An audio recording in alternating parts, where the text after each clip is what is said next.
Right. So ఇది Java demo. Okay. So basics concepts గురించి ఈరోజు మాట్లాడదాం. ఓకే. సో మనకి డిఫరెంట్ ప్రోగ్రామింగ్ లాంగ్వేజెస్ ఉన్నాయి. సో బేసికల్‌గా మనకి 2 టైప్స్ ఆఫ్ ప్రోగ్రామింగ్ లాంగ్వేజెస్. ఒకటి లో level languages, 2 high level languages.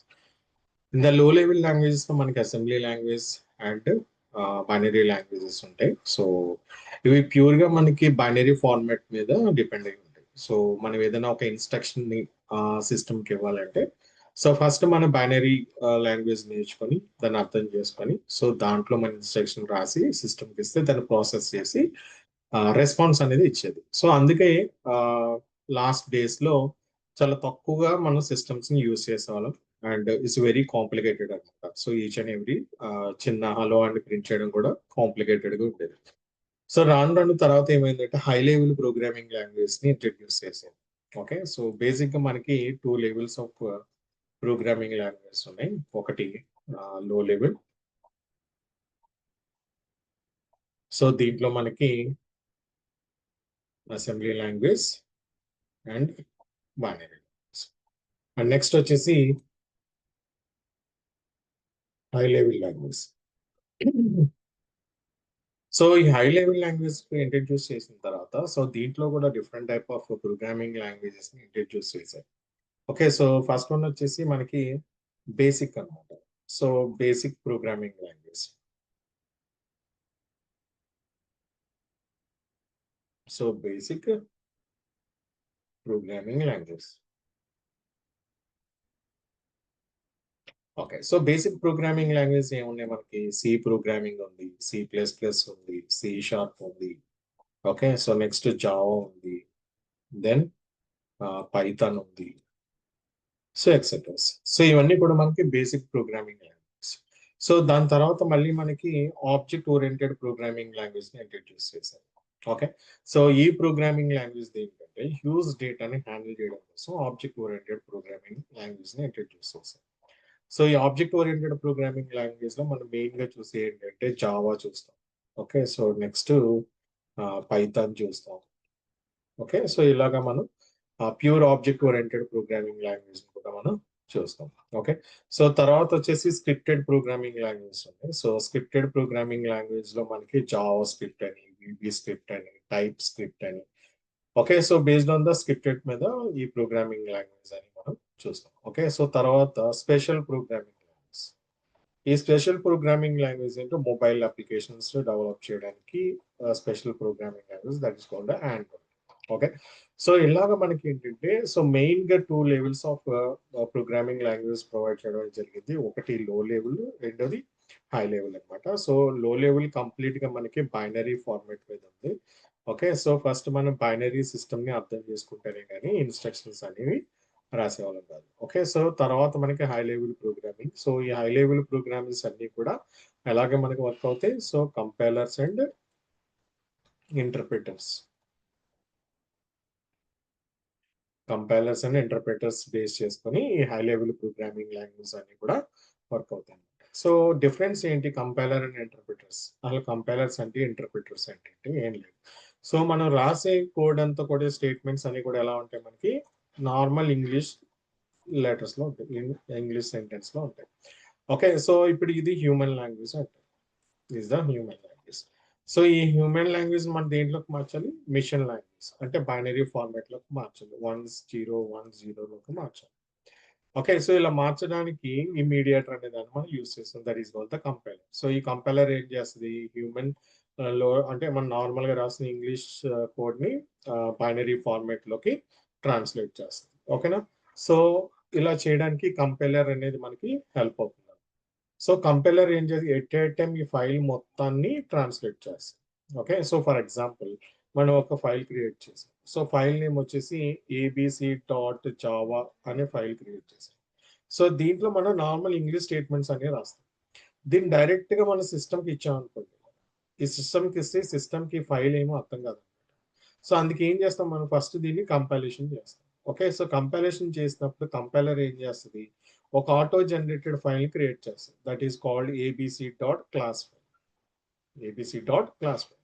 ఇప్పుడు ఈ క్లాస్ ఫైల్ ని మిషన్కి ఇస్తే మిషన్ అర్థం చేసుకొని దానికి సంబంధించిన ఎగ్జిక్యూట్ చేసి మళ్ళీ మనకి రెస్పాన్స్ బ్యాక్ వస్తుంది. సో రెస్పాన్స్ నుంచి మళ్ళీ మనకి అవుట్పుట్ అనేది కనిపిస్తుంది. ఇలాగ ట్రాన్స్లేట్ చేయడానికి కంపైలర్ అనేది మనం యూస్ చేస్తాం. మరి ఇంటర్ప్రిటర్స్ ఎక్కడ యూస్ చేస్తాం అంటే స్క్రిప్టెడ్ ప్రోగ్రామింగ్ లాంగ్వేజ్ లో యూస్ చేస్తాం. ఇది ఎలా వర్క్ అవుతుంది అంటే లైన్ టు లైన్. సో ఇది ఎలా అయితే ఒక పేజ్ టు పేజ్ ట్రాన్స్లేట్ చేస్తుందో అలాగే interpreter line to line translate చేస్తుంది. సో ఎక్కడ ట్రాన్స్లేట్ చేస్తుంది? బ్రౌజర్ కంపాటబిలిటీ అనమాట ఇంటర్ప్రిటర్. సో ఒక లైన్ రాగానే బ్రౌజర్కి అర్థం అవుతుంది, దాన్ని ట్రాన్స్లేట్ చేసి మనకి రిజల్ట్ అనేది చూపిస్తుంది. ఓకే, సో ఇలాగ మనకి డిఫరెంట్ ప్రోగ్రామింగ్ లాంగ్వేజెస్ లో ఇప్పుడు పైథాన్ అండ్ జావా అనేది object and basic programming language. Okay, so ఇప్పుడు మనం నేర్చుకునే ప్రోగ్రామింగ్ లాంగ్వేజ్ ఏంటంటే Java. Okay, so it's very familiar అనమాట. సో ఈ జావాతో మనం different type of applications develop చేయొచ్చు. స్మాల్ అప్లికేషన్ నుంచి very large of very high secured programming language web applications మనం దీంట్లో డిజైన్ చేసి డెవలప్ చేయొచ్చు జావా అనేది అంటూ. ఓకే, సో చాలా ఇయర్స్ నుంచి మనం జావా అనేది యూస్ చేస్తున్నాం, స్టిల్ యూస్ చేస్తున్నాం. సో తర్వాత కూడా ఇది మనకి కాంపిటేటర్. ఓకేనా, రైట్. సో దీంట్లో ఇప్పుడు లెర్నర్స్ ఎప్పుడైతే కోడింగ్ నేర్చుకోవాలనుకుంటున్నారో so Java is the perfect language అనమాట. సో అంటే చాలా మంది ఏమంటారంటే ఇండస్ట్రీలో సో జావా వచ్చిన వాళ్ళకి ఎనీ ప్రోగ్రామింగ్ మీద గ్రిప్ అనేది చాలా ఎక్కువ ఉంటుందని టాక్. వాస్తవంగా నిజం అది. ఓకే, సో మన జావా కానీ ఖచ్చితంగా కాన్సెప్ట్స్ అన్ని అర్థం చేసుకోగలిగితే సో మీకు ఏ ప్రోగ్రామింగ్ అయినా చాలా ఈజీగా మీరు అర్థం చేసుకోగలుగుతారు. ఓకే, సో మీరు బెస్ట్ ప్రోగ్రామింగ్ నేర్చుకోవాలి, బాగా రాయాలి అనుకుంటే మాత్రం సో ఖచ్చితంగా జావా ఇస్ సజెషన్ అనమాట. రైట్. సో ఈ రోజు క్లాస్ లో మనం బేసిక్స్ థింగ్స్ అంటే సిలబస్ చెప్తాను నేను. సో ఏమేమి కవర్ చేస్తాము, ఏమేమి నేర్చుకుంటారు అనేది. సో ఫస్ట్ వచ్చేసి బేసిక్స్ థింగ్స్ అనమాట. సో ఏ ప్రోగ్రామింగ్ లాంగ్వేజ్ నేర్చుకున్నా సో మనకి ఫస్ట్ టాపిక్ వచ్చేసి బేసిక్స్. సో బేసిక్స్ లో ఏముంటాయి మనకి? సో ఫస్ట్ బేసిక్స్ లో ఐడెంటిఫైయర్ అంటే ఏంటి? సో ఐడెంటిఫైయర్ అంటే ఏంటి? సో తర్వాత ఏం నేర్చుకుంటాం మనం? కీవర్డ్స్ గురించి నేర్చుకుంటాం. Keywords, then data types, keywords and data types. తర్వాత లిటరల్స్. ఇవి బేసిక్ కాన్సెప్ట్స్. సో ఏ ప్రోగ్రామింగ్ లాంగ్వేజ్ మనం స్టార్ట్ చేసినా మనం నేర్చుకోవాల్సింది ఐడెంటిఫైయర్ అంటే ఏంటి, కీవర్డ్స్ అంటే ఏంటి, డేటా టైప్స్ అంటే ఏంటి, లిటరల్స్ అంటే ఏంటి. So this the first part. So next ఏం నేర్చుకుంటాం? ఆపరేటర్స్ గురించి వర్కౌట్ చేస్తాం. ఆపరేటర్స్. సో ఈ ఆపరేటర్స్ మనకి డిఫరెంట్ టైప్ ఆఫ్ ఆపరేటర్స్ ఉంటాయి. ఒకటి అర్థమెటిక్ ఆపరేటర్ ఉంటాయి. Okay, so next assignment operators ఉంటాయి. నెక్స్ట్ కండిషనల్ ఆర్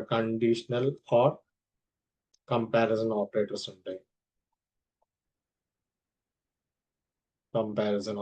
ఉంటాయి. ఓకే, సో ఇలాగా different. Okay, so assignment operator, conditional, logical operators ఉంటాయి. నెక్స్ట్ బిట్ వైజ్ ఆపరేటర్స్ ఉంటాయి. ఓకే, సో ఇలా ఆపరేటర్స్ గురించి మనం ఇన్ డెప్త్ గా ఇవన్నీ కూడా మనం డిస్కస్ చేసి ప్రోగ్రామ్స్ అయితే బిల్డ్ చేస్తాం. ఓకే, సో ఆపరేటర్స్ అయిపోయిన తర్వాత మనం స్టేట్మెంట్స్ గురించి అయితే నేర్చుకుంటాం. సో స్టేట్మెంట్స్ లో మనకి టూ టైప్స్ ఆఫ్ స్టేట్మెంట్స్ ఉంటాయి.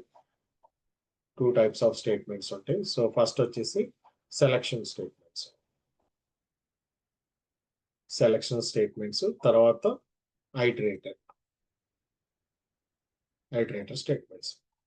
రైట్. సో ఈ సెలక్షన్ స్టేట్మెంట్ లో మళ్ళీ మనకి different type of selection statement అంటే ఒకటి if statement, then if else statement, then else if statement, then nested if statements, then switch statement. So iterators లో మనకి two types ఉంటాయి. ఒకటి for loop, next while, then do while. Okay, so ఇలా మనకి statements లో two types ఉంటాయి. ఒకటి selection statement అంటారు, రెండోది ఐటరేటర్స్ అంటారు. సో సెలక్షన్ స్టేట్మెంట్స్ లో మనకి డిఫరెంట్ టైప్ ఆఫ్ స్టేట్మెంట్స్ ఉంటాయి. ఒకటి if statement, equal statements, else if, nested if statements ఉంటాయి. అలాగే ఐటరేట్స్ లో మనకి for, while, do while, so break, continue. Okay, so ఇవన్నీ కూడా ఐటరేట్స్ లో మనం యూస్ చేసాం. So break and continue like this, right? So ఇవి statements. Then so statements complete అయిన తర్వాత కొన్ని ప్రీ డిఫైన్డ్ డిఫాల్ట్ ప్రోగ్రామ్స్, కొన్ని రెగ్యులర్ ప్రోగ్రామ్స్ ఉన్నాయి. సో ప్రోగ్రామ్ లిస్ట్ అయితే చూస్తాం. సో ప్రోగ్రామ్ లో మనకి సమ్ ఆఫ్ ఎన్ నెంబర్స్ కానీ లేదంటే ఫ్యాక్టోరియల్స్ ఫైండ్ అవుట్ చేయడం, ఫ్యాక్టర్స్ ఫైండ్ అవుట్ చేయడం, even or odd number find out చేయడం. Then we can discuss the primary numbers, palindromes, reversible numbers, Fibonacci series. Okay, strong number or not, perfect number or not. Okay, and so ఇలాగా మనకి fixed programmes ఉంటాయి. So మనం ఇంటర్వ్యూస్కి వెళ్ళిన ఎగ్జామ్స్లో కానీ అడుగుతూ ఉంటారు. సో ఆ ప్రోగ్రామ్స్ అన్ని కూడా ఇక్కడ మనం డిస్కస్ చేస్తాం. ఓకే, ఎప్పుడు స్టేట్మెంట్స్ కంప్లీట్ అయిపోతాయి. ఓకే, సో తర్వాత మనం స్టార్ట్ చేసేది object oriented programming. So this the second time, right?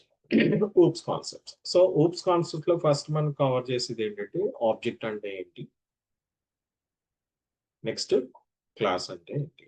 Okay, so ఈ రెండు డెఫినేషన్ చూసిన తర్వాత ఆబ్జెక్ట్ అండ్ క్లాసెస్ క్రియేట్ చేయడం చూసాం. సో తర్వాత ఇన్ డెప్త్ ఆఫ్ క్లాస్ గురించి నేర్చుకుంటాం. సో క్లాస్లో ఏముంటాయి? వేరియబుల్స్ ఉంటాయి. సో వేరియబుల్ అంటే ఏంటి, next types of variables, types of variables. So next వచ్చేసి మనకి మెథడ్స్ గురించి నేర్చుకుంటాం. సో టైప్స్ ఆఫ్ వేరియబుల్స్ అయిపోయిన తర్వాత సో ఎలా వేరియబుల్స్ కి వాల్యూస్ ఎలా ఇనిషియలైజేషన్ చేయాలన్నది నేర్చుకుంటాం. సో దానికి మనం ఇక్కడ how to initialise the instance variables, instance variables. So ఇవి మనం 4 టైప్ లో ఇనిషియలైజ్ చేస్తాం ఇన్స్టెన్స్ వేరియబుల్స్ ని. ఒకటి వచ్చేసి with in the class. So with in the class లో చేస్తాం. సో తర్వాత వాటి యొక్క వాల్యూస్ ని అదర్ క్లాస్ నుంచి ఇన్స్లైడ్ చేస్తాం. నెక్స్ట్ యూజింగ్ కన్స్ట్రక్టర్ అని చేస్తాం. And next using setter and గెట్టర్స్, okay. So ఈ 4 వేస్ నుంచి మనం ఇన్స్లైజ్ చేస్తాం. దీన్ని ఇన్స్టెన్స్ వేరియబుల్స్ యొక్క వాల్యూస్ ని ఇన్స్లైజ్ చేయొచ్చు. Okay, right? So then you can cover the functions or methods. So what is method? Types of methods. మనకు 3 టైప్స్ ఆఫ్ మెథడ్స్ ఉంటాయి. సో ఒకటి instance method, next static method and factory method, like this. Okay, so here we have here three different type of methods we have. So instance, static and factory method. So in depth గా మనం ఇక్కడ methods concepts గురించి నేర్చుకుంటాం. So methods ని ఎక్కడ declare చేయొచ్చు, ఎలా declare చేయొచ్చు, ఇన్స్టెన్స్ అంటే ఏంటి, స్టాటిక్స్ అంటే ఏంటి, కాంబినేషన్స్ లో ఎట్లా వర్క్ చేయాలి. ఓకే, సో ఇన్ డెప్త్ గా మన మెథడ్స్ గురించి ఇక్కడ మనం డిస్కస్ చేస్తాం. ఓకే, సో ఇక్కడ మనకి క్లాస్ అనేది కంప్లీట్ అయింది. ఓకే, సో క్లాస్ గురించి నేర్చుకున్నాం, ఆబ్జెక్ట్ గురించి నేర్చుకుంటాం, వేరియబుల్స్ టైప్స్ గురించి నేర్చుకుంటాం, ఆ వేరియబుల్స్ కి వాల్యూస్ ఎక్కడెక్కడ నుంచి ఇన్స్లేట్ చేయాలనేది నేర్చుకుంటాం ఇన్ డెప్త్ గా. నెక్స్ట్ ఫంక్షన్స్, మెథడ్స్ గురించి నేర్చుకున్నాం, టైప్స్ ఆఫ్ మెథడ్స్, దాని డిక్లరేషన్స్ ఎట్లా ఉంటాయి, కాంబినేషన్స్ ఎట్లా ఉంటుంది. ఓకే, ఫ్యాక్టరీ మెథడ్ అంటే ఏంటి. సో ఇవన్నీ కూడా మనం ఇక్కడ వరకు నేర్చుకుంటాం. సో నెక్స్ట్ టాపిక్ వచ్చేసి నేను 6th topic, types of relations. So next types of relations. So మనకి 3 డిఫరెంట్ టైప్స్ ఆఫ్ రిలేషన్స్ ఉన్నాయి. సో ఫస్ట్ వన్ వచ్చేసి ఈజ్ ఏ రిలేషన్షిప్, సెకండ్ వచ్చేసి has a relationship, and third వచ్చేసి యూజెస్ ఏ. So ఇలా different type of relations మన జావాలో ఉన్నాయి. Is a, has a and uses A relationship. So is a relationship ఎక్కడ cover చేస్తాం అంటే inheritance concept cover అవుతుంది దీంట్లో. దీన్ని ఇన్హెరిటెన్స్ కాన్సెప్ట్ తో ఇంప్లిమెంటేషన్ చేస్తాం. సో హ్యాజ్ అండ్ యూజెస్ గురించి నేర్చుకుంటాం. ఓకే, సో ఇక్కడ మనకి types of relations. Okay, so types of relations cover అయిన తర్వాత మనకి నెక్స్ట్ వచ్చేసి పాలిమార్ఫిజం గురించి నేర్చుకుంటాం. ఈ పాలిమార్ఫిజం లో మనకి మెథడ్, మెథడ్ ఓవర్లోడెడ్ అంటే ఏంటి? నెక్స్ట్ మెథడ్ ఓవర్ రైడింగ్ అంటే ఏంటి? మెథడ్ ఓవర్ రైడింగ్ అంటే ఏంటి? Then we can discuss the object casting reference గురించి నేర్చుకుంటాం. So object casting reference. ఈ ఆబ్జెక్ట్ కాస్టింగ్ రిఫరెన్స్ లో మనకి 2 టైప్స్ ఉంటాయి. ఒకటి up casting, then down casting. Up casting and down casting గురించి మనం ఇట్లా నేర్చుకుంటాం. ఓకే, సో ఇవి టైప్స్ ఆఫ్ రిలేషన్స్ లో ఈజీ హ్యాస్ ఈ యూజెస్ గురించి నేర్చుకుంటారు. అండ్ పాలిమార్ఫిజం లో మెథడ్ ఓవర్లోడెడ్ అంటే method overriding, and object casting reference లో అప్ కాస్టింగ్ అంటే ఏంటి, డౌన్ కాస్టింగ్ అంటే ఏంటో నేర్చుకుంటాం. సో దెన్ 8th టాపిక్ వచ్చేసి next abstract classes. So types of classes. So next topic వచ్చేసి మనకి types of classes.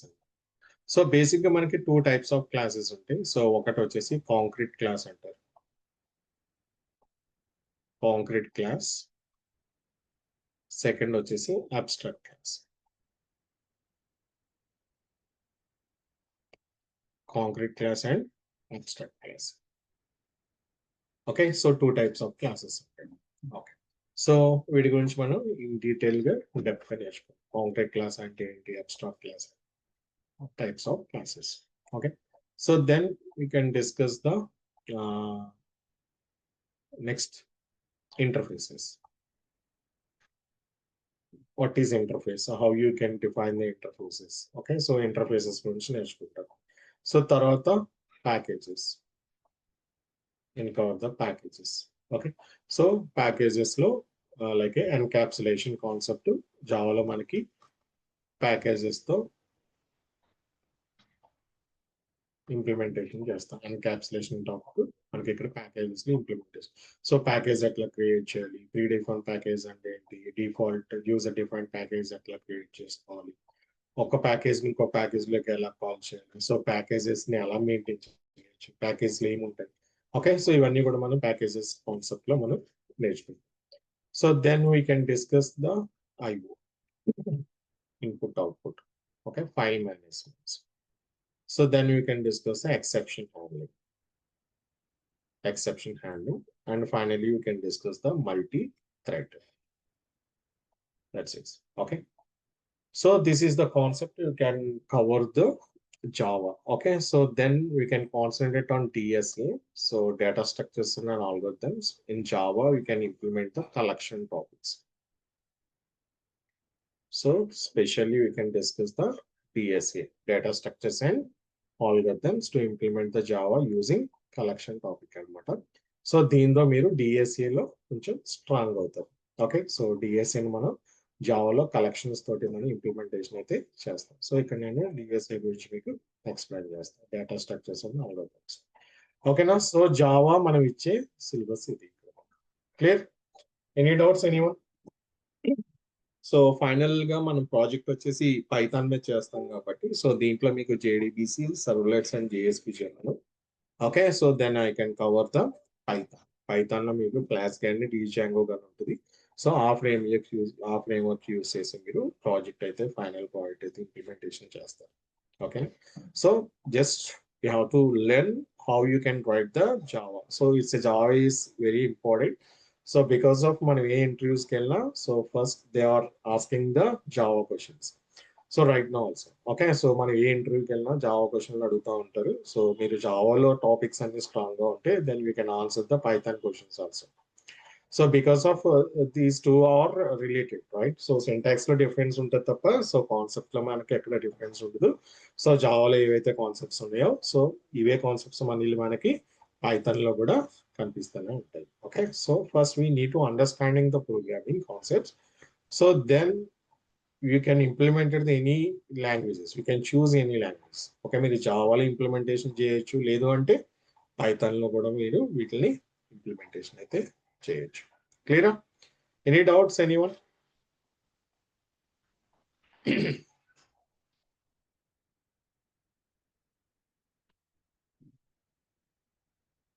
Right.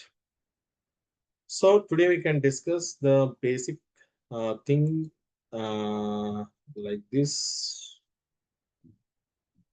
is called basics. So Java difficult or easy? Easy. I am not saying the difficult. Easy. Yeah.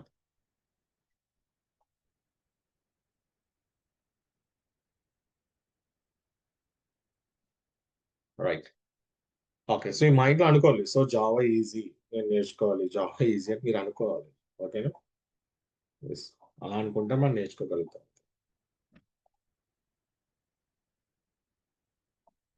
Yeah! Right. So basics అండి. Right. So సింపుల్‌గా నేను basics ఇందాక రాసాను. So what is identifier అంటే ఏంటి? Identifiers. Next keywords.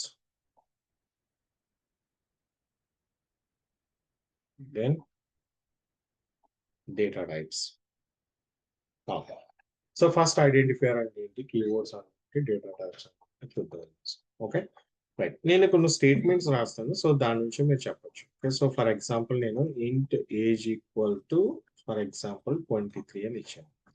ఆ next statement ఇంట్ తీసేసి ఏజ్ ఈక్వల్ టు 23 అని ఇచ్చాను. ఆ నెక్స్ట్ స్టేట్మెంట్ లో ఇంట్ ఉంచాను, ఏజ్ తీసేసి 47 అని ఇచ్చాను. ఓకే. సో ఇలా నేను ఒక 3 డిఫరెంట్ కైండ్ ఆఫ్ స్టేట్మెంట్స్ అయితే ఇక్కడ క్రియేట్ చేశాను. 1, 2 అండ్ 3. ఓకే. సో నార్మల్గా ఈ స్టేట్మెంట్స్ మనం అబ్జర్వ్ చేసినప్పుడు నాకు ఇక్కడ 2 వర్డ్స్ అయితే కనిపిస్తాయి. సో ఇది ఒక వర్డ్, నెక్స్ట్ ఇది ఒక. ఈ స్టేట్మెంట్స్ ప్రోగ్రామింగ్ ఎవరో తెలియని చూపించి ఈ 2 వర్డ్స్ లో నీకు తెలిసిన వర్డ్ ఏదంటే ఖచ్చితంగా ఏం చెప్తాడు? ఏజ్ అనే చెప్తాడు. ఓకే. సో ఇప్పుడు ఏజ్ అనే ఈ వర్డ్ అనేది ఇక్కడ మనం ఎందుకు రాసాం అంటే సింపుల్. ఇక్కడ వచ్చి ఈ నెంబర్ ఏంటి అనేది మన రిఫరెన్స్ కోసం ఈ ఏజ్ అనేది ఇక్కడ మనం రాసాం. సో దాన్ని ఐడెంటిఫైయర్ అంటారు. అంటే ఇక్కడ అసైన్ చేసిన ఈ వాల్యూని ఐడెంటిఫై చేయడానికి రాసేదాన్ని ఐడెంటిఫైయర్స్ అంటారు. ఐడెంటిఫైయర్స్ అన్ని కూడా మనకి రియల్ వర్డ్స్ లో ఉంటాయి అన్నమాట. అంటే phone numbers, emails, name, date of birth, Aadhaar number, PAN numbers, percentage, marks, prize. Okay. So GST, date, time. Okay. So ఇవన్నీ కూడా మనకి ఐడెంటిఫైయర్స్. సో మనం రెగ్యులర్ గా యూజ్ చేసే వర్డ్స్ మీకు స్టేట్మెంట్లు ఎక్కడైనా కనిపించిందంటే వెంటనే మీరు మైండ్ లో అది ఐడెంటిఫైయర్ అని మీరు మైండ్ లో పెట్టుకోవాల్సింది. ఓకే. సో ఫస్ట్ స్టేట్మెంట్ అర్థమైంది మీకు. సో ఇది ఎందుకు రాసాను అంటే ఇంట్ అనేది ఎందుకు రాసానంటే ఇక్కడ మనకు అర్థమైంది 23 అనేది ఏజ్ అని. మరి సిస్టమ్కి ఎలా చెప్పాలి? ఓకే. సిస్టమ్‌కి మనం చెప్పడం ఏంటంటే చెప్పాలి. సిస్టమ్ కూడా మనం చెప్పాలి. ఏ వాల్యూని మనం స్టోర్ చేయాలనుకుంటున్నామో సిస్టమ్ కూడా మనం చెప్పాలి. ఓకే. సో ఇప్పుడు ఈ స్టేట్మెంట్‌ని అబ్జర్వ్ చేయండి. ఇక్కడ నేను ఇంట్ తీసేసాను. ఏజ్ ఈక్వల్ టు 23 అని ఇచ్చా. ఇప్పుడు నాకు అర్థమవుతుంది 23 అనేది ఏజ్ అని. మరి సిస్టమ్‌కి ఎలా అర్థమవుతుంది? ఇది ఏంటండి ఇది? ఓకే. సో సిస్టమ్‌కి అర్థం కదా ఇంటీజర్ అనేసి ఉండదు. ఎందుకంటే నంబర్స్‌ని మనం 2 వేస్‌లో రిప్రజెంట్ చేస్తాం. ఒకటి డెసిమల్, 2 నాన్ డెసిమల్ అన్నమాట. ఫర్ ఎగ్జాంపుల్ ఏజ్ అని చెప్తే నేను 23 అంటాను తప్ప 23.5 అని చెప్పను. ఇన్ కేస్ ఎండ్ యూజర్ 23.5 అని ఇచ్చాడు అనుకోండి సరదాగా. సో ఆడు సరదాగా ఇచ్చిన డేటాని తీసుకొచ్చి మనం ఏం చేయకూడదు? స్టోర్ చేసేయకూడదు. సరదాగా పెట్టిన డేటాని తీసుకొచ్చి ఏం చేయకూడదు ఇక్కడ? స్టోర్ చేయకూడదు. దాన్ని కంట్రోల్ చేయాలి. అంటే ఎలా కంట్రోల్ చేస్తాం? దాని టైప్ అని కానీ ఇక్కడ మనం డిఫైన్ చేస్తే ఇప్పుడు ఏజ్ అనే కంటైనర్ లో ఏ వాల్యూ స్టోర్ అవుతుంది? ఓన్లీ ఇంటీజర్ ఫ్యామిలీ వాల్యూ మాత్రమే స్టోర్ అవుతుంది అనమాట. ఓకేనా? సో ఫస్ట్ ఈ వర్డ్ వచ్చేసి మనం సిస్టమ్ కి ఇచ్చేది. సో ఏజ్ అనేది వచ్చేసి మనం ఐడెంటిఫై చేసేది. నెక్స్ట్ థర్డ్ స్టేట్మెంట్ చూడండి. సో ఇక్కడ నేను ఐడెంటిఫైయర్ ని డిఫైన్ చేయలేదు, బట్ ఇంట్ అనే రాశాను. ఇప్పుడు 47 అనేది ఏంటి? చెప్పలేం. 47 అనేది నెంబరా, లేదంటే ఏమన్నా అమౌంటా, లేదంటే ఇంకేమన్నా డేటా. సో ఇక్కడ మనం ఏంటన్నది మనం చెప్పలేకపోతున్నాం. ఎందుకంటే ఇక్కడ మనకి ఏం లేదు, ఐడెంటిఫైయర్ అన్నది లేదు. ఈ వాల్యూకి ఐడెంటిఫైయర్ లేదు కాబట్టి దీన్ని మనం ఏం చేయలేము, ఐడెంటిఫై చేయలేము అనమాట. ఓకే. సో మరి జావాలో మనం రాసే స్టేట్మెంట్స్ కాంబినేషన్ ఎట్లా ఉండాలంటే ఇది ఇలా ఉండాలి. సో దీన్ని ఫుల్లీ స్టేట్మెంట్ అంటారు. సో ఈ స్టేట్మెంట్ లో ఒకటేమో కీవర్డ్ ఉంటుంది, లేదంటే రిజర్వ్ వర్డ్ అంటారు, లేదంటే డేటా టైప్స్ అంటారు. సో దీన్ని ఏమంటారు? ఐడెంటిఫైయర్స్ అంటారు. సో ఇప్పుడు ఈక్వల్ టు ఒక నెంబర్ ని మనం ఏం చేస్తాం? ఐడెంటిఫైయర్ కి అసైన్ చేస్తాం. సో దీన్ని స్టేట్మెంట్ అంటారు. క్లియర్? ఓకే. సో ఏ స్టేట్మెంట్ రాసినా మీరు కాంబినేషన్ లో రాయవలసి ఉంటుంది. ఫస్ట్ వర్డ్ వచ్చేసి మనకి ఏముంటుంది, కీవర్డ్ ఉంటుంది, దాని తర్వాత ఐడెంటిఫైయర్స్ ఉంటుంది. సో నేను ఇది వేరియబుల్ లో చెప్పాను. సో ఇప్పుడు మీకు ఇది ఒక మెథడ్ తీసుకుని చెప్తాను. ఓకేనా? సో ఫర్ ఎగ్జాంపుల్ ఇంట్ సమ్. సో ఒక మెథడ్ తీసుకున్నా, ఇంట్ సమ్ అని తీసుకున్నా. So return 10 + 20, 10 + 20. ఇక్కడ చూడండి, ఇక్కడ కూడా మనకి 2 వర్డ్స్ ఉన్నాయి. సో ఇది వచ్చేసి మనకి కీవర్డ్ ఆర్ డేటా టైప్ అంటారు. కీవర్డ్స్ ఆర్ డేటా టైప్స్ అంటారు. సో దీని వచ్చేసి ఐడెంటిఫైయర్. సో సమ్ అనేది ఏంటి, నార్మల్. ఓకే. సో మనం యూస్ చేసింది సమ్. సో ఇక్కడ మనం ఏం చేస్తున్నాం, వాల్యూస్ ని రిటర్న్ చేస్తున్నాం. వాల్యూస్ ని ఏం చేస్తున్నాం, ఇంటిజర్ వాల్యూస్ ని రిటర్న్ చేస్తాం అనమాట. ఓకే. సో ఇక్కడ మన ఫంక్షన్ లో కూడా మనం 2 వర్డ్స్ యూస్ చేస్తాం. ఒకటి కీవర్డ్ వాడతాం, 2 ఐడెంటిఫైయర్స్ యూస్ చేస్తాం. మనం ఇంకెక్కడ ఐడెంటిఫైయర్స్ కీవర్డ్స్ యూస్ చేస్తాం అంటే క్లాస్ క్రియేట్ చేసేటప్పుడు కూడా మనం కీవర్డ్ ఒకటి, నెక్స్ట్ ఐడెంటిఫైయర్ కూడా మనం క్రియేట్ చేస్తాం. Employee. Okay. So this is the class body. So ఇక్కడ అబ్జర్వ్ చేస్తే ఇక్కడ ఇది కీవర్డ్ అంటారు, నెక్స్ట్ దీన్ని ఏమంటారు, identifiers. Identifiers. Okay. So identifiers ఎక్కడెక్కడ డిఫైన్ చేస్తాం, సో వేరియబుల్స్ లో డిఫైన్ చేస్తారు, మెథడ్స్ లో డిఫైన్ చేస్తాం, క్లాస్ నేమ్స్ కి డిఫైన్ చేస్తారు, అండ్ కాన్స్టెంట్స్ నేమ్స్ కూడా మనం ఐడెంటిఫైయర్స్ ని డిఫైన్ చేస్తాం. ఓకే. మరి ఐడెంటిఫైయర్స్ అనేవి నాట్ ఏ రిజిస్టర్డ్ వర్డ్స్, అంటే కీవర్డ్స్ లాగా రిజర్వ్డ్ వర్డ్స్ కాదు కదా. మరి ఐడెంటిఫైయర్స్ నేను ఒకలా రాస్తాను, మీరు ఒకలా రాస్తారు, ఇంకొకరు రాస్తూ ఉంటారు. సో యూజర్ డిఫైన్స్ కాబట్టి. సో దీనికోసం వీళ్ళు ఏం చేశారంటే కొన్ని రూల్స్ అండ్ రెగ్యులేషన్స్ ఫామ్ చేశారు. ఓకే. సో అందరం కూడా ఆ రూల్స్ అండ్ రెగ్యులేషన్స్ ఫాలో అయ్యి మాత్రం ఐడెంటిఫైయర్ అనే దాన్ని మనం క్రియేట్ చేయవలసి ఉంటుంది. అలా మరి రూల్స్ ఏంటంటే ఐడెంటిఫైయర్ మీరు రాయాలి అంటే ఆల్ఫాబెట్ లో అప్పర్ అండ్ లోయర్ కేసెస్ ని యూజ్ చేయమన్నాడు. ఓకే. అంటే A to Z upper case or lower cases use చేయమన్నాడు. నెంబర్స్ కూడా యూజ్ చేసుకోవచ్చు మనం, అంటే స్పెషల్ సింబల్స్ కూడా యూజ్ చేయొచ్చు. ఏంటిది,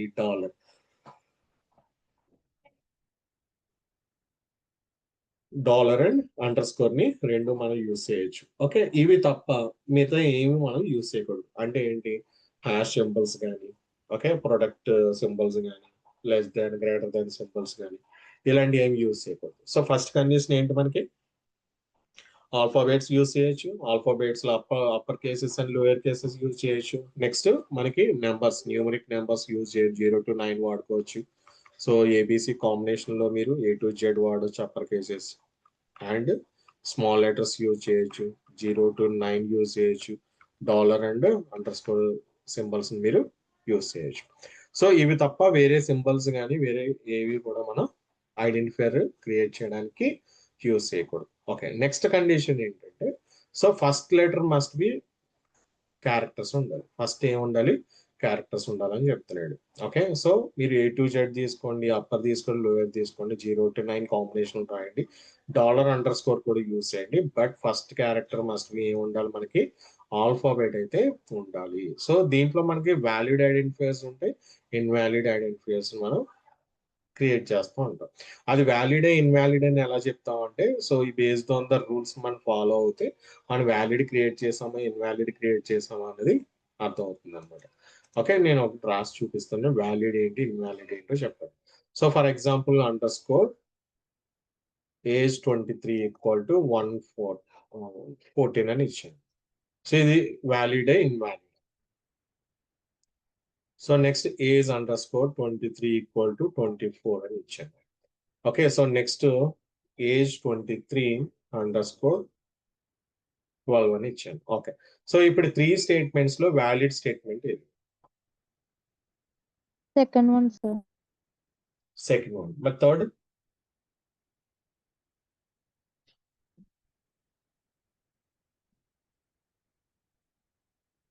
okay, third one 23 underscore age = 47. So this the first, second, third, fourth statement రాశాను. సో దీంట్లో వ్యాలిడ్ ఐడెంటిఫైయర్ స్టేట్మెంట్స్ ఏంటో చెప్పండి. ఓకే. ఫస్ట్ ఏమన్నాడు, క్యారెక్టర్స్ తో స్టార్ట్ అవ్వాలన్నాడు. ఇది క్యారెక్టర్, ఇది క్యారెక్టర్. సో ఇవి రెండు మనకి వ్యాలిడ్. సో ఇక్కడ ఏమైంది, నెంబర్ తో స్టార్ట్ అయింది, ఇన్వాలిడ్. ఇక్కడ సింబల్ తో స్టార్ట్ అయింది, ఇన్వాలిడ్. ఓకేనా, రైట్. సో ఇలా మనం ఏంటంటే అది వ్యాలిడా కాదా అనేది మనం ఐడెంటిఫై చేయొచ్చు అనమాట. ఓకే, సో నెక్స్ట్ ఎన్ని క్యారెక్టర్స్ ఐడెంటిఫైయర్ కి రాయొచ్చు అంటే మీ ఇష్టం, ఎంత పొడిగైనా రాయొచ్చు, బట్ సజెషన్ ఏంటంటే 6 to 10 క్యారెక్టర్స్ అయితే నీట్ గా ఉంటుంది. ఓకేనా, సో ఎన్ని క్యారెక్టర్స్ అని యూజ్ చేసి వేరియబుల్స్ మీరు డిఫైన్ చేయొచ్చు, బట్ 6 to 10 అయితే గుడ్. ఓకే, చూడడానికి రైట్. సో ఇవి rules and regulations identifiers create చేయడానికి. Next reserve words or keywords. So మనకి ఏ ప్రోగ్రామింగ్ లాంగ్వేజ్ అయినా కొన్ని రిజర్వ్ వర్డ్స్ అయితే రిజర్వ్ చేసి పెడతారు. Okay, so for example English ఉంది అనుకోండి, 26 కీవర్డ్స్ ఆల్ఫాబెట్స్, అలాగే తెలుగుకి 56 ఆల్ఫాబెట్స్, రైట్. సో వీటితో ఏం చేస్తాం మనం, చిన్న చిన్న వర్డ్స్ తర్వాత వాటిని సెంటెన్స్ గా మార్చుతాం, తర్వాత వాటిలో పారాగ్రాఫ్స్ కూడా రాస్తాం అనమాట. ఇప్పుడు ఎన్ని సెంటెన్సెస్ ఎన్ని పారాగ్రాఫ్స్ రాసినా ఎందులో ఉంటాయి, 26 లోనే ఉంటాయి కదా. సో తెలుగులో కూడా అంతే. సో చిన్న వర్డ్స్ దగ్గర నుంచి స్టేట్మెంట్స్, నెక్స్ట్ పారాగ్రాఫ్స్ కూడా ఈ 56 క్యారెక్టర్స్ లోనే ఉంటాయి. సో దీని మించి ఉండవు అనమాట. సో అలాగే ఇక్కడ మనకి ప్రతి లాంగ్వేజ్, ప్రోగ్రామింగ్ లాంగ్వేజ్ లో కూడా కొన్ని రిజర్వ్ వర్డ్స్ రిజర్వ్ చేసి పెట్టారు. దేనికోసం, సో ఇక్కడ మనం ఒక్కొక్క కాన్సెప్ట్ ని ఇంప్లిమెంటేషన్ చేయవలసి ఉంటుంది. వేరియబుల్ డిక్లరేషన్స్ ఉంటాయి, మెథడ్స్ డిక్లరేషన్స్ ఉంటాయి, క్లాస్ డిక్లరేషన్స్ ఉంటాయి, అండ్ ఫంక్షన్స్ ని డిక్లేర్ చేయవలసి ఉంటుంది. ఓకే, సో ఇన్హెరిటెన్స్ కాన్సెప్ట్స్ ఉన్నాయి, నెక్స్ట్ ఎక్సెప్షన్ హ్యాండ్లింగ్స్ ఉన్నాయి, మల్టీ థ్రెడింగ్ ఉంది, ఫైల్ హ్యాండ్లింగ్స్ ఉన్నాయి, జేడిబిసి, ఇలాగా డిఫరెంట్ కాన్సెప్ట్స్ ఉన్నాయి. ఈ కాన్సెప్ట్స్ ను మనం ఇంప్లిమెంటేషన్ చేయడానికి సో ఈ ప్రోగ్రామింగ్ లాంగ్వేజ్ ఏం చేస్తాయంటే ఒక గ్రూప్ ఆఫ్ కొన్ని క్యారెక్టర్స్ ని రిజర్వ్ చేసి పెడతారు. ఈ రిజర్వ్ చేసిన క్యారెక్టర్స్ ని మీరు దేనికి వాడకూడదు, ఐడెంటిఫైయర్స్ కింద వాడకూడదు అనమాట. సో ఫర్ ఎగ్జాంపుల్ ఇంట్ ఇంట్ ఈక్వల్ టు 43 అన్నాను అనుకోండి, సో మనకి కంప్యూటర్ కి మైండ్ ఖరాబ్ అయిపోతుంది. సో ఎందుకని, సో ఇక్కడ కూడా మనకి కీవర్డ్ ఉంది, ఇక్కడ కూడా కీవర్డే ఉంది. ఓకే, సో ఏది ఐడెంటిఫైయర్ అనేది అది డిసైడ్ చేసుకోలేకపోతుంది అనమాట. సో ఇలాగ మనకి రాంగ్ స్టేట్మెంట్స్ రాయకూడదు. సో వీటి ఇలా రాస్తే మనకి ఏమొస్తాయి, కంపైల్ టైమ్ ఎర్రర్స్ వస్తాయి అనమాట. సో కంపైల్ టైమ్ ఎర్రర్స్ ఎప్పుడు వస్తాయి, ఎప్పుడైతే డెవలపర్ ల్యాక్ ఆఫ్ స్కిల్స్ ఉంటాడో, సో అప్పుడు గ్యారంటీగా మనకి కంపైల్ టైమ్ ఎర్రర్స్ అయితే వస్తాయి. సో మన rules and regulations and language procedures అనేవి మనం చాలా స్ట్రిక్ట్ గా ఫాలో అవ్వాలన్నమాట. క్లియరా, right.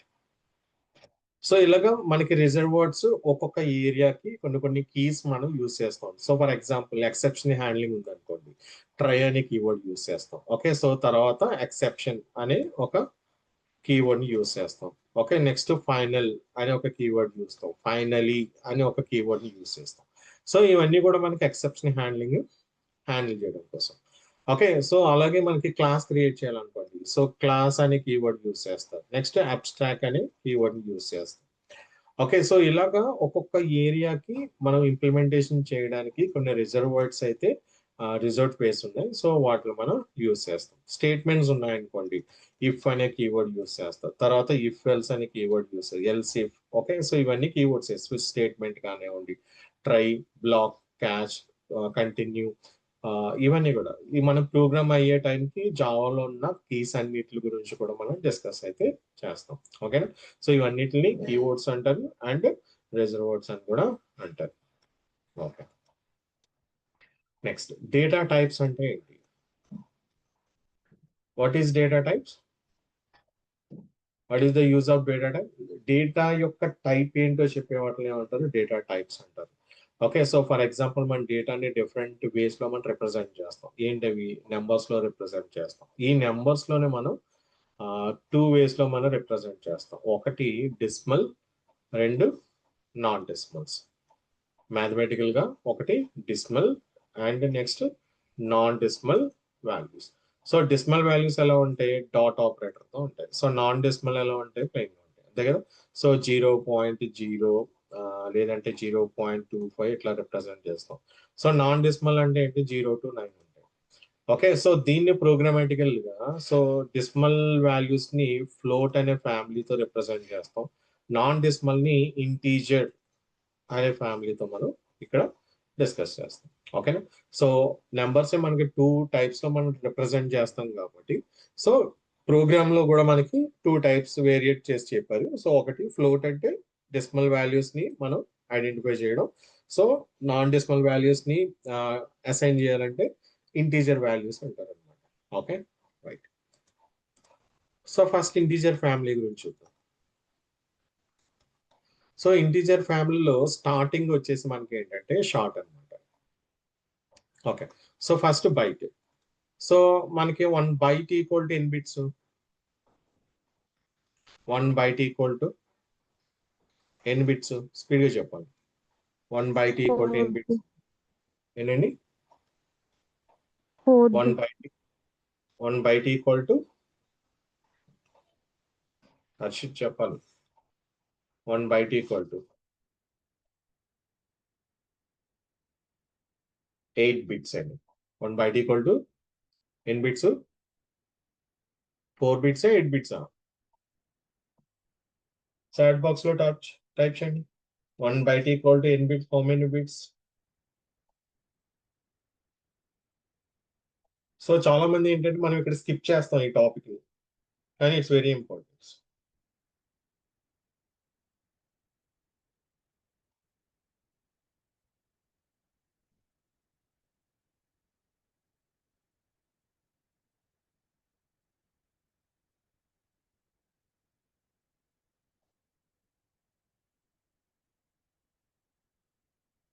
Yeah, okay. So 1 byte equal to మనకి 8 బిట్స్ అనమాట. రైట్. సో అంటే మనం ఒక కంటైనర్ యొక్క టైప్ ని 1 బైట్ లో తీసుకున్నాం అనుకోండి. సో ఆ వాల్యూ ఎన్ని బ్లాక్స్ లో స్టోర్ అవుతుంది?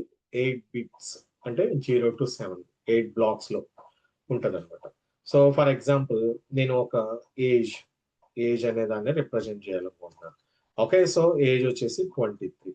సో దీనికి నేను బైట్ అనే దాన్ని క్రియేట్ చేశాను. ఓకే, సో 1 బైట్ ని క్రియేట్ చేశాను. సో 1 బైట్ క్రియేట్ చేస్తే ఇప్పుడు ఎన్ని సెల్స్ ఉన్నాయి మనకి? 8. మరి ఇక్కడ మనకి ఎన్ని లెటర్స్ ఉన్నాయి? అంటే 2 సరిపోతాయి కదా, 2, 3 అంటే. మరి రిమైనింగ్ అన్ని ఎందుకు? వేస్టే కదా. Yes or no? Yes or no? అంతే కదా. ఇప్పుడు మనకి ఎన్ని ఉన్నాయి ఇక్కడ లెటర్స్? 2 ఉన్నాయి. 2 ఒకటి, 3 ఒకటి, ఈ 2 సెల్స్ సరిపోయినాయి. రిమైనింగ్ అన్ని కూడా ఏంటి మనకి? వేస్ట్ అయిపోతుంది అని మనం అనుకుంటాం. కానీ సిస్టమ్ లో స్టోర్ చేసేటప్పుడు ఇలా నెంబర్స్ సిస్టమ్ కి తెలియదు కదా. ఇందాక ఫస్ట్ మాట్లాడుకున్నాం, సిస్టమ్ కి ఏం తెలియదు, నెంబర్ అనేది తెలియదు. మరి సిస్టమ్ కి ఏం తెలుసు? బిట్స్ తెలుసు. మరి ఇప్పుడు 23ని మనం ఎందులోకి మార్చాలి? బైనరీలోకి మార్చుకోవాలి. ఎలా మార్చుతారు? 2 తో డివిజన్ చేసి వచ్చిన రిమైండర్స్ అన్ని యాడ్ చేస్తే మనకి ఇక్కడ 0 0 0 0 0 1 1 0 ఇలా ఇలా ఫిల్ అవుతుంది అనమాట. ఓకే, సో మీరు ఏ అని చెప్పినా, బి అని చెప్పినా, స్పెషల్ క్యారెక్టర్స్ ఏం చెప్పినా, సో ఇవన్నిటికి ఏముంటాయి? యాస్కీ కోడ్స్ ఉంటాయి. ఏముంటాయి? ASCII codes. మీకు కీబోర్డ్ లో కనిపిస్తున్న ప్రతి క్యారెక్టర్ కి ఒక యాస్కీ కోడ్ అయితే ఉంటుంది. సో దాన్ని మనం బైనరీలో కన్వర్ట్ చేసి స్టోర్ చేస్తాం అనమాట. ఓకేనా. సో ఇలా 23 ఉంది కదా అని 23 ఇందులో సెల్స్ లో స్టోర్ చేయదు. ఎందులో స్టోర్ చేస్తుంది? బైనరీ ఫార్మేట్ లోనే మనకి స్టోర్ చేస్తుంది అనమాట. ఓకే, సో ఎలాగ బైనరీ ఫార్మేట్ లో స్టోర్ చేస్తుంది అంటే కీబోర్డ్ లో ఉన్న ప్రతి కీకి కూడా ఒక యాస్కీ కోడ్ ఉంటుంది. ఆ కోడ్ ని బైనరీలోకి కన్వర్ట్ చేస్తారు. ఓకే, సో కన్వర్ట్ చేసి వచ్చిన ఆ బైనరీ వాల్యూని మనం ఇలాగా సెల్స్ లో స్టోర్ చేసుకుంటాం. ఓకే, సో ఇంటీజర్ లో ఫస్ట్ వచ్చేసి మనకి ఏంటి? బైట్ అనమాట. సో తర్వాత వచ్చేసి షార్ట్. సో బైట్ అంటే మనకి 8 బిట్స్ ఆక్యుపై చేస్తుంది. అదే షార్ట్ వచ్చేసి మనకి 2 బైట్స్ 2 బైట్స్ ని ఆక్యుపై చేస్తుంది. సో తర్వాత వచ్చేసి షార్ట్. సో ఇది 2 బైట్స్. సో 2 బైట్స్ అంటే ఎన్ని బిట్స్? 16 బిట్స్ ని ఆక్యుపై చేస్తుంది. సో థర్డ్ వచ్చేసి ఇవన్నీ ఇంటీజర్ ఫ్యామిలీస్. తర్వాత వచ్చేసి బైట్ అయిపోయింది, షార్ట్ అయిపోయింది. తర్వాత ఇంట్. సో ఇంట్ వచ్చేసి 4 బైట్స్ ఆక్యుపై చేస్తుంది. అంటే ఎన్ని? 32 బిట్స్ అనమాట. 32 బిట్స్. సో తర్వాత లాంగ్. సో లాంగ్ వచ్చేసి మనకి 8 బైట్స్.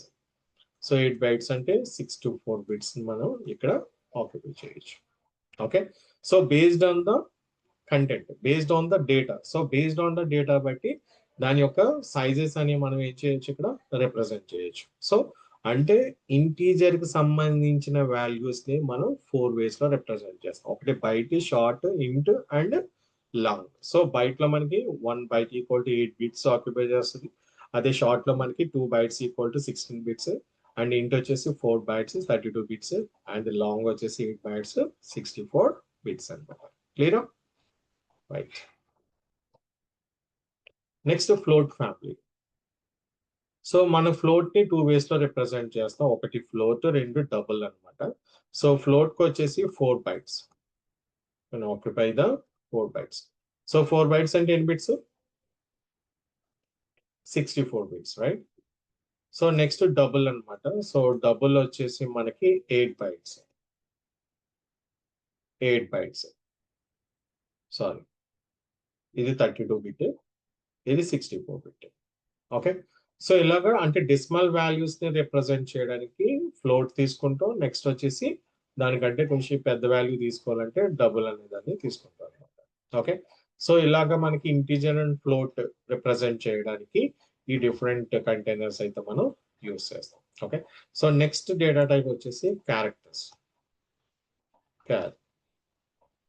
సో దీనికి వచ్చేసి మనకి 2 bytes ఆక్యుపై చేస్తుంది. సో ఈ 2 bytes అంటే బేస్డ్ ఆన్ ద కాన్ఫిగరేషన్ బట్టి కూడా ఇవి చేంజ్ అవుతూ ఉంటాయి. ఇదే ఫిక్స్ అని కాదు. సో నేను 32 bit కి చెప్తున్నాను. సో 64 bit కూడా మనకి ఇక్కడ ఈ సైజెస్ అని డిఫరెంట్ ఉంటాయి.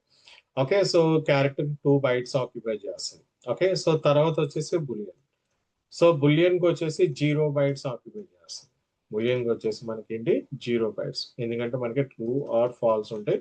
సో అదే 1 0 ఉంటది కాదు. సో ఇక్కడ మనకి 0 bytes ని ఆక్యుపై చేస్తాయి. సో ఇవి డేటా టైప్స్. ఓకే. సో ఈ డేటా టైప్స్ లో మనకి first integer family. So integer లో మనకి 4 ways ఉంటాయి. షార్ట్, సారీ బైట్, షార్ట్, ఇంట్, లాంగ్ అనమాట. సో అదే ఫ్లోట్ కి వచ్చేసి మనకి 2 కంటైనర్స్ ఉంటాయి. ఒకటి ఫ్లోట్, రెండు డబుల్. క్యారెక్టర్స్ వచ్చేసి 2 bytes అండ్ బులియన్ కి వచ్చేసి 0 bytes మనం ఇక్కడ ఆక్యుపై అయితే చేస్తుంది. క్లియర్? ఇవి సైజెస్.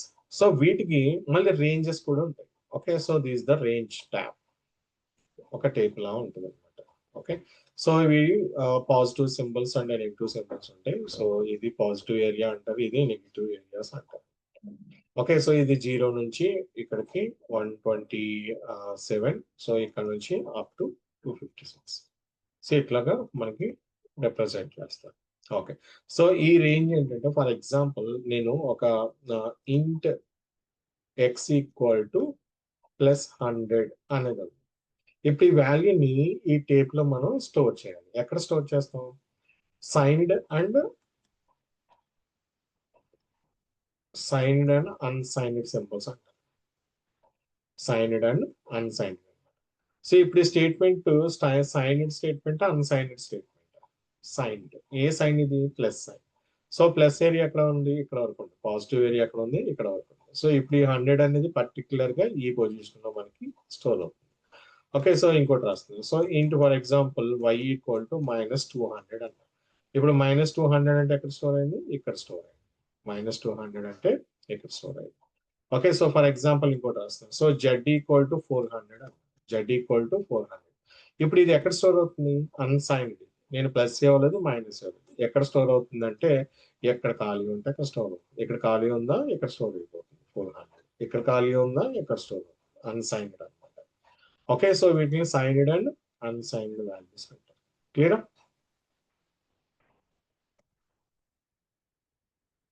క్లియర్? డేటా టైప్స్ గురించి అర్థమైందండి? Any doubts anyone?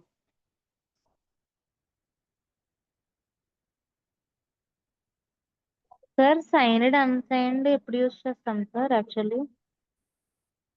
Specific location లో మీరు వాల్యూని స్టోర్ చేయాలి అన్నప్పుడు సైన్డ్ అండ్ అన్సైన్డ్ యూస్ చేస్తారు. ఓకే. అంటే ఫర్ ఎగ్జాంపుల్ టేప్ ఎట్లా ఉంది, మీరు స్పెసిఫిక్ గా అదే సైన్డ్ లొకేషన్స్ లో మీరు స్టోర్ చేయాలి అనుకుంటే మనం వాల్యూస్ కి సైన్డ్ సింబల్స్ ఇస్తాం అనమాట. సో ఫర్ ఎగ్జాంపుల్ ఇందాక నేను చెప్పినప్పుడు ఇంటూ y ఈక్వల్ టు +1000 అని ఇచ్చాను. అంటే అర్థం ఏంటి?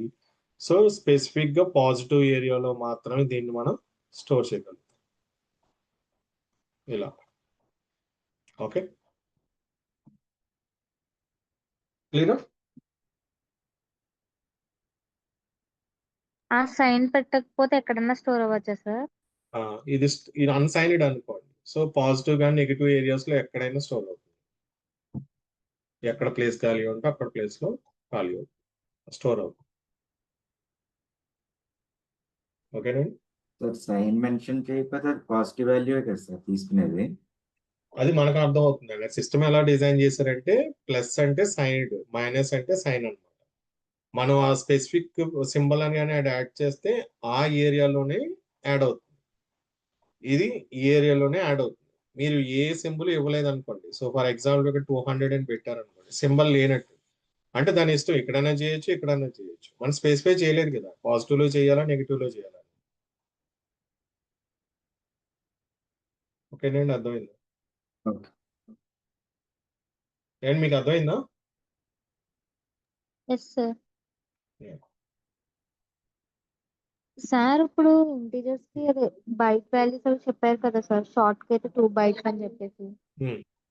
సార్ అది ఇంకా కాన్స్టెంట్ సార్, అంతే ఉంటుందా సార్, లేదంటే లేదండి, సిస్టమ్ కాన్ఫిగరేషన్ రిలేటెడ్ గా ఉంటుందా సార్? సిస్టమ్ కాన్ఫిగరేషన్ రిలేటెడ్ గా. సో బేసిక్ నేను చెప్పేది బేసిక్ కాన్ఫిగరేషన్ 32 బిట్ కి చెప్పాను. మీకు 64 బిట్ కి మారిపోతాయి. నేను 32 బిట్ కి చెప్పాను, 64 కి డబుల్ ఉంటుంది అంతే, based on the configuration. Okay sir. Sir మరి ఇప్పుడు జనరల్ గా మనం ఎక్కడన్నా చెప్పినప్పుడు 32 బిట్ బేస్ చేసుకుని చెప్పచ్చా అంతే, సార్? 32 బిట్ బేస్ చేసుకుని చెప్తే సరిపోతుంది. సో వాళ్ళు అడిగినప్పుడు మెన్షన్ చేయండి అంతే. సో ఈ బేసిక్ కాన్ఫిగరేషన్ 32 బేస్ చేసుకొని చెప్పాను. సో అదర్ కాన్ఫిగరేషన్ 64 అయితే లిటిల్ బిట్ వేరియేషన్స్ ఉంటాయని చెప్పాను. Okay sir. క్లియరా? రైట్. సో నెక్స్ట్ మూవ్ అవుతున్నాం.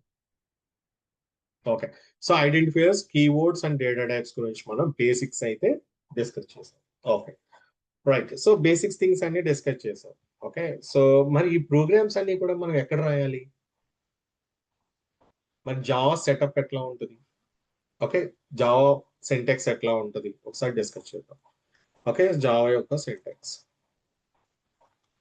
సో జావాలో మనం ఏదైనా ఒక స్టేట్మెంట్ రాయాలి అంటే ఖచ్చితంగా జావా కావాల్సిన మెయిన్ థింగ్స్ ఏంటంటే క్లాస్ అనేది ఖచ్చితంగా రాయాలి.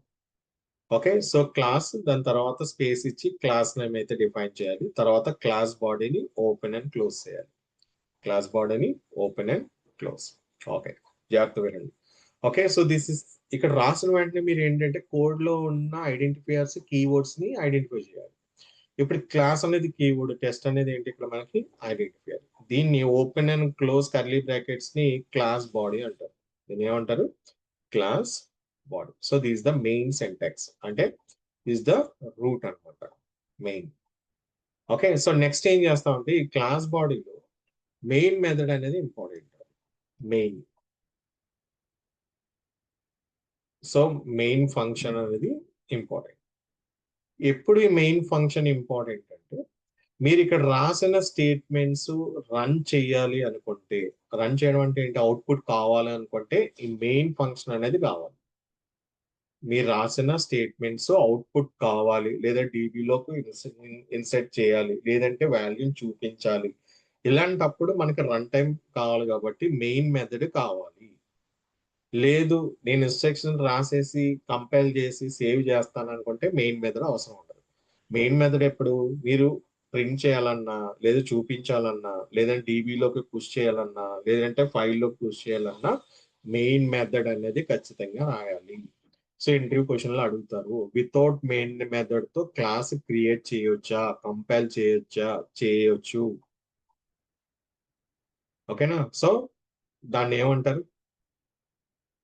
వితౌట్ మెయిన్ మెథడ్ తో క్రియేట్ చేసిన క్లాస్ ని ఏమంటారు?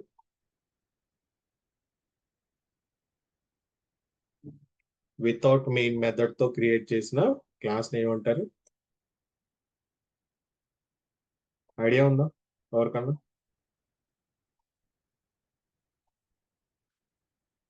వితౌట్ మెయిన్ మెథడ్ తో క్రియేట్ చేసిన క్లాస్ ని ఏమంటారు?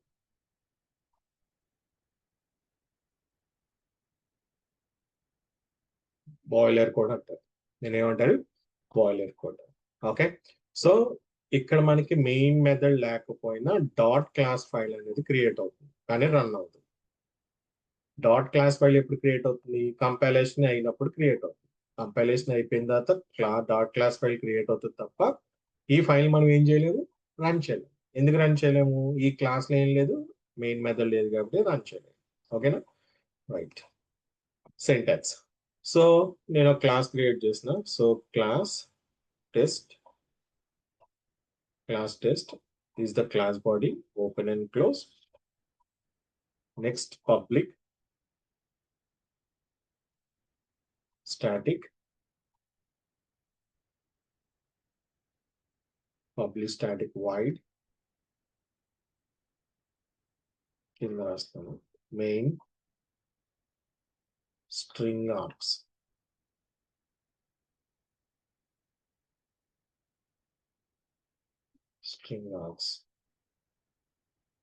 open and close. ఇది మెయిన్. ఓకేనా? రైట్. సో దీంట్లో మీరు ఇది కీవర్డ్, ఇది ఐడెంటిఫైయర్, నెక్స్ట్ ఇది identifier, is the class, is the identifiers, ఇలా అన్నమాట. మీరు ఇలా ఐడెంటిఫై చేయాలి. ఓకేనా? ఓకే. సో జావాలో క్లాస్ నేమ్ ఎలా రాయాలంటే first letter must be A capital letters. మీకు జావా స్టేట్మెంట్ లో ఏ స్టేట్మెంట్ లో అన్న ఫస్ట్ లెటర్ క్యాపిటల్ లెటర్ కనిపించింది అంటే బ్లైండ్ గా అది ఏమనుకోవాలి మీరు? క్లాసు. ఓకే, అది క్లాస్. ఓకే, సో ఇక్కడ స్ట్రింగ్ అనేది డేటా టైప్ కాదు, జావాలో స్ట్రింగ్ అనేది క్లాస్ అన్నమాట. అందుకే ఎస్ క్యాపిటల్ ఉండాలి ఇక్కడ. అర్థమవుతుందా? ఎస్ అనేది ఇక్కడ ఏముండాలి? క్యాపిటల్ ఉండాలి. క్లాస్ టెస్ట్ లో టీ అనేది క్యాపిటల్ ఉన్నది, క్లాస్ కాబట్టి. సో ఇవి rules and regulations. So next file save చేయడం. ఏదైతే క్లాస్ నేమ్ ఉందో అదే నేమ్ తోటి ఫైల్ కూడా మనం ఇక్కడ సేవ్ చేయాలి. సో క్లాస్ నేమ్ ఏదైతే ఉందో ఫైల్ నేమ్ కూడా అదే అయి ఉండాలి.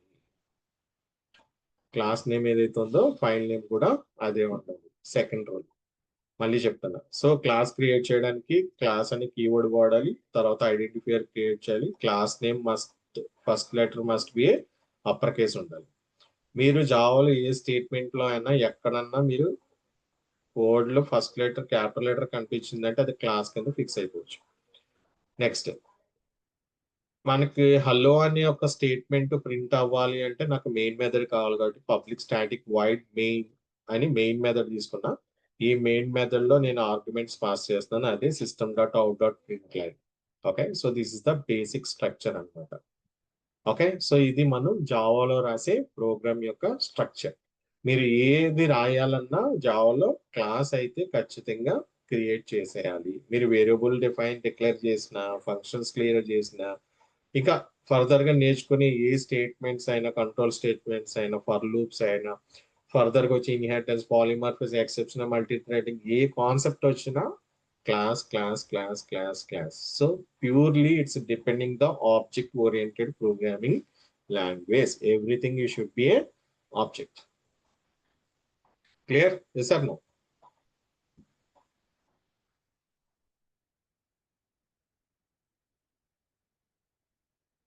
Yeah. Okay, so this is today class. Okay, so just a brief introduction ఇచ్చాను. సో మీకు ఆల్రెడీ జావా తెలిసిన, జావా తెలియనట్టు ఉండండి.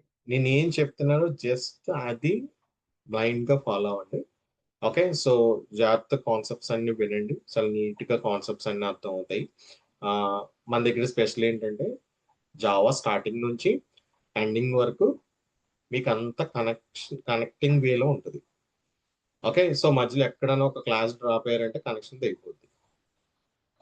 ఓకే, సో క్లాస్ చెప్పేటప్పుడు కూడా నేను, సో రేపు క్లాస్ స్టార్ట్ అయితే మళ్ళీ నేను చెప్తాను ఈ రోజు ఈ క్లాస్ తో కనెక్షన్ అయిపోయింది అనేసి. సో అక్కడ వరకు మీకు క్లాసెస్ అన్ని కూడా కనెక్టింగ్ లోనే ఉంటాయి. ఓకే, మీకు ఇప్పటి వరకు టాపిక్స్ జావాలో చాలా హెవీగా ఉండి గుర్తుపెట్టుకోలేవేరేమో. సో ఇక్కడ నుంచి జావా అనేది మీకు చాలా ఈజీగా ఉంటుంది. ఓకే, టాపిక్స్ వైజ్ ఇది ఇక్కడ ఇలా కనెక్ట్ చేసుకుంటూ వెళ్తారు లాస్ట్ వరకు. ఓకే, సో నేను మాక్సిమం మీకు ఈజీగా అర్థమయ్యేలా చెప్పడానికే ట్రై చేస్తాను. మీరు కూడా వినటానికి ఇంట్రెస్ట్ గా కూర్చొని వినడానికి స్టార్ట్ చేయండి. వన్స్ మీరు జావాలో కానీ ఫెమిలియర్ అయ్యి టాపిక్స్ అన్ని మీకు ప్రాక్టీస్ అయ్యి అర్థమైపోయినాయి అనుకోండి, నెక్స్ట్ కాదు ఆ నెక్స్ట్ వచ్చే ప్రోగ్రామ్స్ కూడా చాలా ఈజీగా ఎవరి హెల్ప్ లేకుండా మీరు అర్థం చేసేసుకుంటారు. ఓకే, అది 100%. ఓకే, సో జస్ట్ కొంచెం అలర్ట్ గా కాన్సన్ట్రేట్ గా విన్నారంటే ఈ టాపిక్స్ మ్యాటర్ ఓవర్ అయిపోతుంది. ఓకేనా? రైట్ అండి. సో ఇది ఈరోజు క్లాసు. సో రేపు క్లాస్లో ఇన్స్టాలేషన్ ప్రాసెస్ అండ్ మెయిన్ కంటెంట్కి వెళ్ళిపోతాం. రైట్. థ్యాంక్ యూ అండి. Thank you.